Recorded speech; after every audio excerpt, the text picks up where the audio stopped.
Ebusia memo akwa the budget politics avenue. Make sure you subscribe to our channel. Now we leave nice comments under the comment section.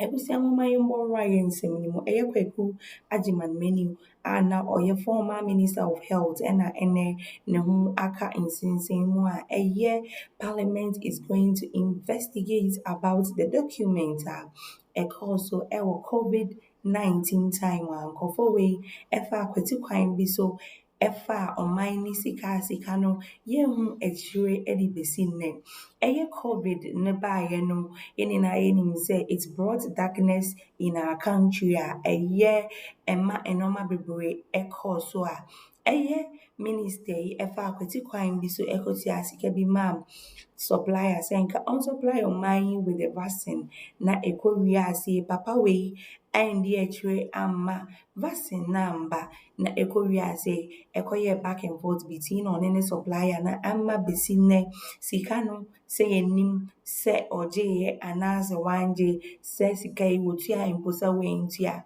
ɛnɛ ne to adaadi a ɛnɛ yɛpɛ no akye no na yɛayɛ investigations a ɛkɔɔ so ɛwɔ COVID no. Moma yɛmmɔwura yɛn nsɛm no mu ntɛntɛm na yɛnkɔhwɛ nsɛm a ɛkɔɔ so ne nsɛm a ɛkeka ho. Is it they don't care part, or they don't know what they're doing, or they know what they're doing and they don't care what you say? It's either they don't know what they're doing or they don't care, or both. They know what they're doing, but they don't care. Because if you look at what is look, Senna, I hate to digress because there's so much. Yeah. Listen, COVID. I hear the government every day talk about COVID this, COVID that, COVID borders here, COVID borders there. Listen, if I show you the recklessness with which they spend the COVID money, I know Parliament is supposed to look into it. I have everything. On COVID? On COVID. I have everything. Go and see what they did to the nation in terms of their expenditures. And then you come back, Ghana had the best opportunity to turn the economy around during the COVID time. But once again, so long as their interest is at stake, they either don't know what they're doing or they know what they're doing, but they don't care. They just blew the COVID money. I can tell you for a fact. Give me, because you've been asking that question. We've had this grand accounting. We spent 19 billion. No, what I have is the itemized contract, who got what, who did what, for how much. I have that. So give me an idea of one. I don't want to go into it. I honestly don't want to go into it, but I can show you the documents. Okay. I can show you the documents. One of the most scandalizing part is the Sputnik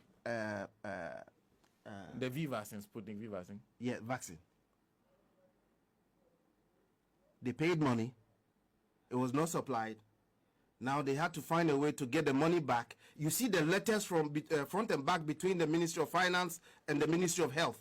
Just trying to find a way to resolve this scandal.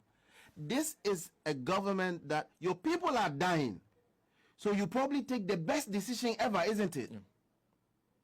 How do you pay for something that was not delivered? Now you have to ask for the money back from the supplier. It's ridiculous. Even on the point of death, they didn't know what they were doing, or they didn't care. Or they knew and they didn't care.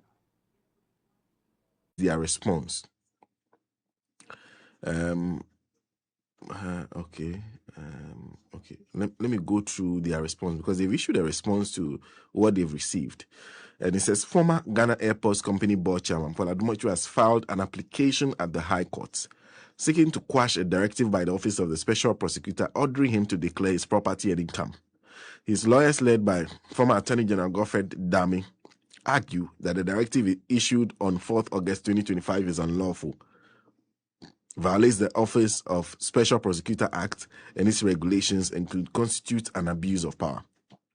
Adumochi, who is under investigation by the OSP for suspected corruption and corruption-related offense in the award of a revenue assurance contract by the Ghana Airports Company Limited to Evertest Limited, is seeking several reliefs from the court. These include a declaration that the OSP's directive and a lectures of legal consequences, confiscation, and detention are unlawful and amount to harassment. He is also seeking for an order prohibiting the OSP from defaming him should he refuse to declare his property and income to the office by the stated deadline, among other reliefs. Now, this is the OSP posting 16 hours ago. Explainer, declaration of property and income. Says they are stating the law that allows them to ask Paul Adumochi to do that. Says under the Office of the Special Prosecutor, Regulations 2018 LI 2374, a suspect under investigation may be subjected to a lifestyle audit under Regulation 20. As part of this process, the suspect is required to complete and return Form 11B within 30 days. The declaration does not have to relate only to tainted property. It applies to all assets and income owned and controlled by the suspects. The declaration covers an extensive list including loans, cash in hand, cash at bank, and cash held abroad.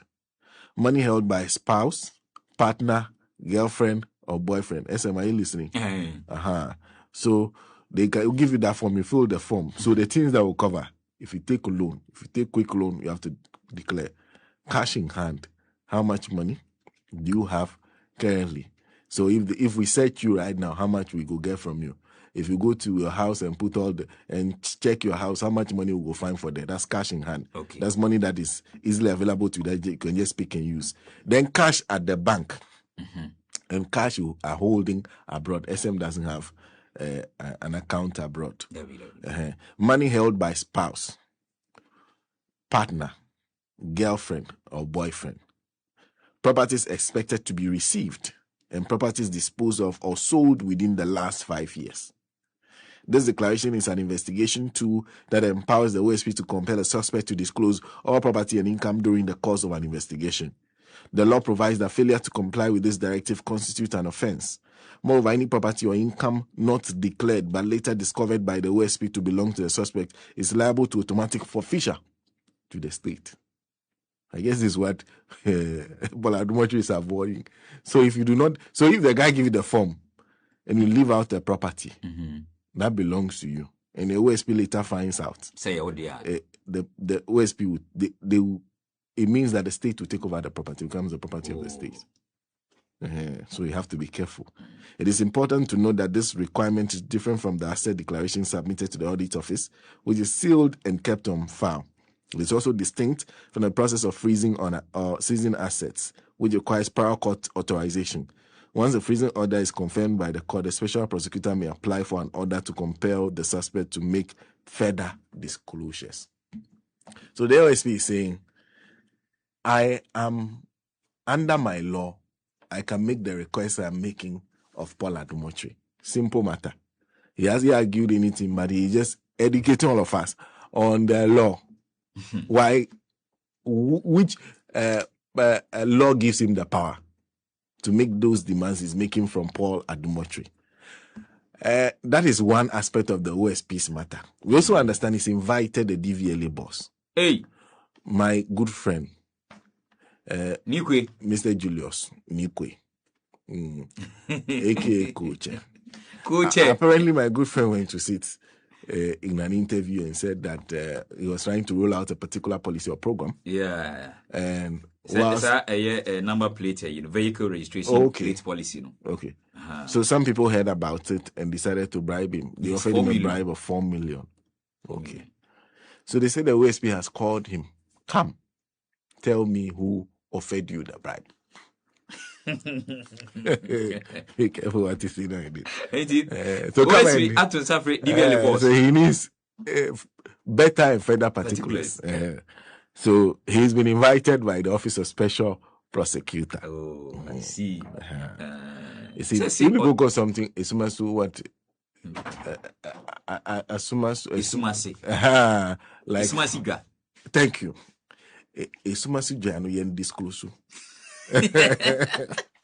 If you disclose, you'll be in trouble. Because you see, sometimes we must be careful the way we communicate. Because if you say it and they call you and say, who said it? Can you disclose? If you are a journalist, you can say, oh no, it's against the ethics of my profession. I don't have to disclose my sources. But you know, there are many journalists who've paid for that. Failure to disclose sources. But it is also mandatory on a journalist not to give out their source that easily. So it's part of our job. But if you go and say, like, for example, remember when the 88 people went to say that they want Ken Ofori-Atta removed? And then they went to mention that some businessman called them, hey, Martin Kpebu every day. You will mention the businessman. Even up to today, Martin Kpebu is one of them. We'll be asking them, who gave you the money? You will still not say it. You see, those things, if you're not ready to disclose a bit more, please leave it. Because it doesn't help us in any way. So the OSP has invited that office they set up is an interesting office. But there's one person, there's somebody who is also taking on the OSP. The person has gone to the presidency with a petition asking President Mahama, Nyela Doma. Sack him. So the person wants President Mahama to sack the OSP. So that's also there. So we'll get that also. But before that, in the year when Apostle Abraham Lamte was born, because clearly he was born in 1965. So in that year, before a few months before he was born, I assume, Osajifo Dr. Kwame Nkrumah decided that we will no longer use the Ghana pounds, which was a creation of the colonialists, that will move from the Ghana pounds and now go to the Ghana cedi. It's been 60 years. So while Reverend Abraham Lamte, Apostle Abraham Lamte is celebrating 60 years, the cedi too is, so they are co-equals. The cedi and Apostle Abraham Lamte are co-equals, born in the same year. They are age mates. So this is at the launch of the 60th anniversary of the cedi. The finance minister, I nearly said Ken Ofori-Atta. Dr. Cassiel Addo Banforcing. The two of them, so far, the things are going differently for Dr. Addo Banforcing.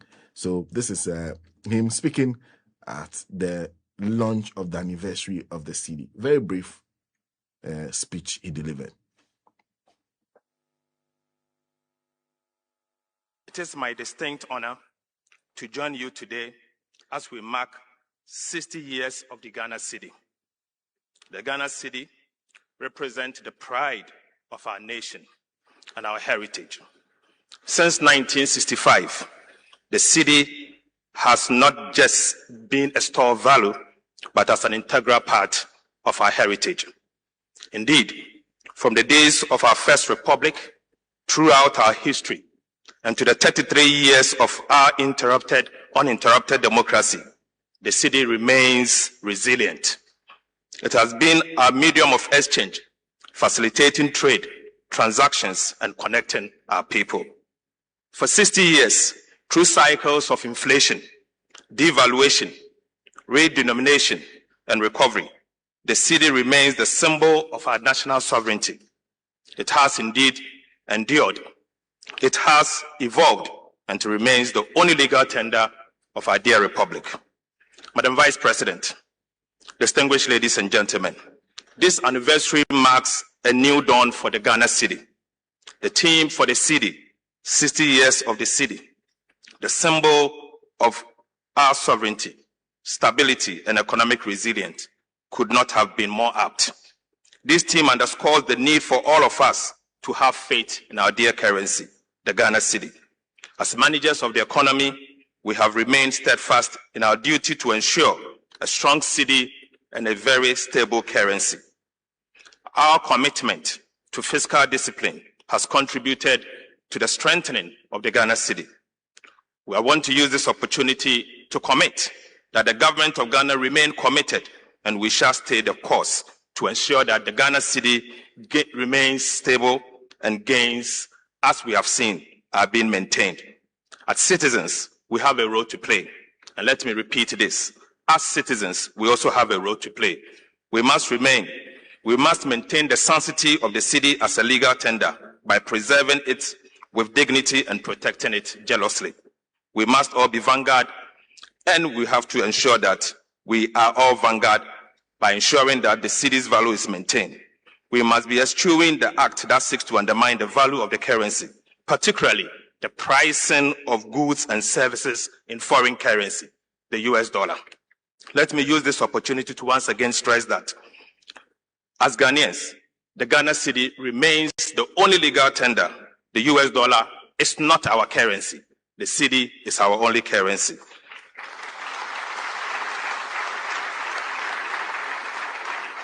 The continuous pricing of goods and services in US dollars will only hurt us. Let's stop it, and let us stop it now. The cedi is the only currency we have. Let us protect it. Let us trade with it, and let us defend it with all vim within us. Let us talk about the cedi with pride, not as a burden, but always as a badge of economic independence. As we celebrate 60 years of the cedi, let us rededicate ourselves to the core to help build the Ghana we want. And colleagues, to end, let me remind you of the words behind me. Ghana cedi, our heritage. Ghana cedi, our pride. I thank you. Well, so that's the Minister for Finance, Dr. Kesela Atoba Forson, who will actually be presenting the budget statement in like 2 weeks, right? Yes. Yes. So very brief, straight to the point. Since he became finance minister, he doesn't talk much. So he can't pay the day. So he doesn't talk too much. It was just straightforward. But this was organized under the auspices of the Bank of Ghana. But they have the job. Self-acclaimed ambassador for the city. Yes.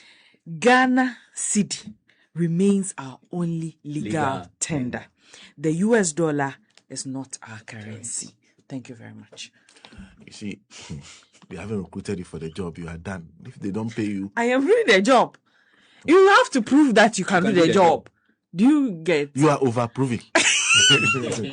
This is the governor of the Bank of Ghana, Dr. Johnson Isiama. Also, speaking on the matter of the cedi, it's quite a lengthy statement, so we share just some portions of it with you. Talking about our current, so our recent struggles, the cedi's recent struggles, and where the cedi is headed to now, and what we are all seeing. So the story of the cedi cannot be separated from the story of our economy. It reflects our moments of bold ambition, our trials under pressure, and our resilience in rebuilding. In recent years, Ghana, like many other nations, has had to navigate some of the most complex economic storms in a generation. From the lingering effects of the global pandemic, through economic crisis, debt exchange, and tightening global financial conditions, our economic fabric was tested and tested well. But few countries experienced it as acutely as we did in Ghana. So cast your minds back.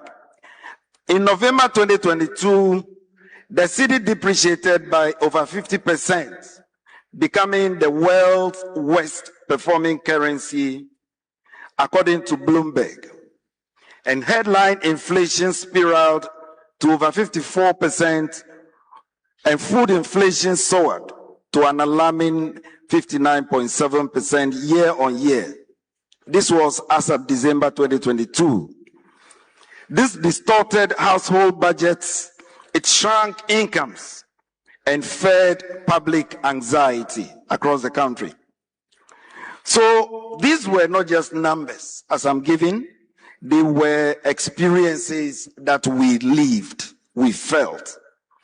They meant rising transport fares, shrinking working capital, unaffordable school meals, and sleepless nights for small business owners and salary earners alike.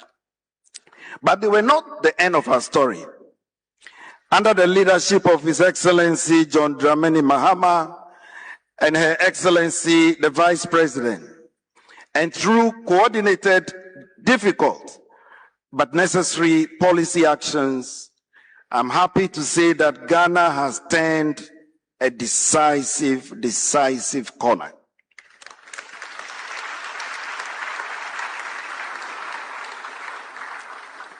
And indeed, the evidence is compelling.